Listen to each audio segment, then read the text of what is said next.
নমস্কার, কেমন আছেন আপনারা সবাই? আশা করছি ভালো আছেন। আজ চলে এলাম একটা রেসিপি নিয়ে। আজ বানাবো ট্যাংরা মাছ দিয়ে মানকচু আলু দিয়ে ঝোল। তার জন্য এখানে কড়াইতে জল বসিয়ে লবণ দিয়ে মানকচু আর আলুটাকে ভাপাতে বসিয়ে দিয়েছি। 50% মতো ভাপিয়ে নেব, নাহলে কচুটা না ভালো সেদ্ধ হতে হবে না, তেলের উপর ছেড়ে দিলে বা গলা চুলকানোর ভয় থাকতে পারে। কিন্তু খেয়েছি, কচুটা এতই ভালো যে কোনো গলা চুলকানো তো নেই, খুব ভালো। এবার এইটাকে তুলে নিচ্ছি জল ছেঁকে, আলু আর কচুটাকে। আর মাছে লবণ হলুদ মাখিয়ে রেখেছি ট্যাংরা মাছে। কড়াই সর্ষের তেল গরম হয়ে গেছে, তার মধ্যে দিয়ে এটাকে ভেজে নেবো ভালো করে। আপনারা কারা কারা ট্যাংরা মাছ খেতে ভালোবাসেন অবশ্যই কমেন্ট করে জানাবেন। আর আমার ভিডিওগুলো যদি আপনাদের ভালো লাগে অবশ্যই একটা লাইক করে দেবেন। এই যে মাছগুলো একটু কড়া করে ভেজে নিচ্ছি। কী হয়েছে?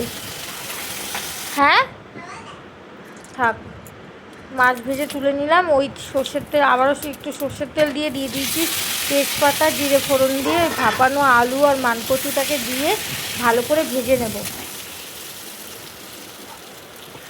ভালো করে ভেজে নিয়ে দেবো গ্রেট করা পেঁয়াজ, আদা কাঁচা লঙ্কা বাটা, কাঁচা লঙ্কা চেরা আর টুকরো করে রাখা টমেটো দিয়ে। আপনারা চাইলে এটাকে পেঁয়াজটাকে স্কিপ করতে পারেন, নাও দিতে পারেন, আমি একটু দিলাম। এবার পেঁয়াজটাকে ভেজে একটু ভাজা হলে মশলাগুলো দিয়ে দেবো সম্পূর্ণ, দিয়ে ভালো করে কষিয়ে নেব। আপনারা কে কোথার থেকে আমার ভিডিও দেখছেন অবশ্যই কমেন্ট করে জানাবেন। এই আদা আর কাঁচা লঙ্কা বাটা দিয়ে দিলাম খানিকটা, দিয়ে এবার গুঁড়ো মশলা দিয়ে এটাকে ভালো করে কষিয়ে নেব।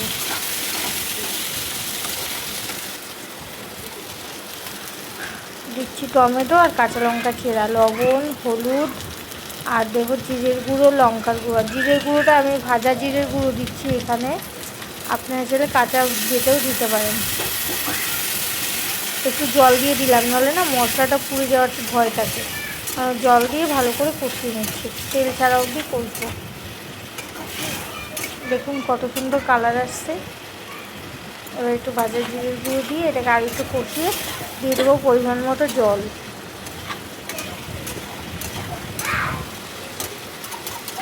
ভালো করে নেড়ে চেড়ে নিচ্ছি যাতে তলায় না লেগে যায়। এই দেখুন কষানো হয়ে এসছে, এবার দিয়ে দেবো জল। জল দিয়ে মাছ দিয়ে ফুটতে দেবো। আর এইভাবে মানকচু দিয়ে ঝোল রান্না করলে, মাছের ঝোল খেতে কিন্তু দুর্দান্ত হয়, আপনারা ট্রাই করে দেখবেন। এবার মাছগুলোকে দিয়ে দিচ্ছি, মাছগুলোকে দিয়ে এবার ফুটতে দেবো, দিয়ে নামিয়ে নেবো। আপনার চাইলে এর উপরে একটু ধনেপাতাও ছড়িয়ে দিতে পারেন। আমি নামানোর আগে একটু গরম মশলা দেবো। কেমন হলো অবশ্যই জানাবেন। আবার দেখা হবে একটা নতুন ভিডিওর সাথে।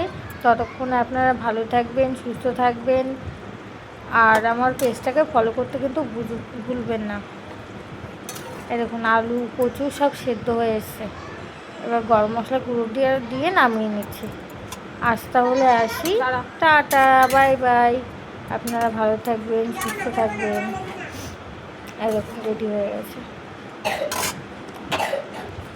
আর কেমন হলো মাছের ঝোলটা অবশ্যই জানাবেন।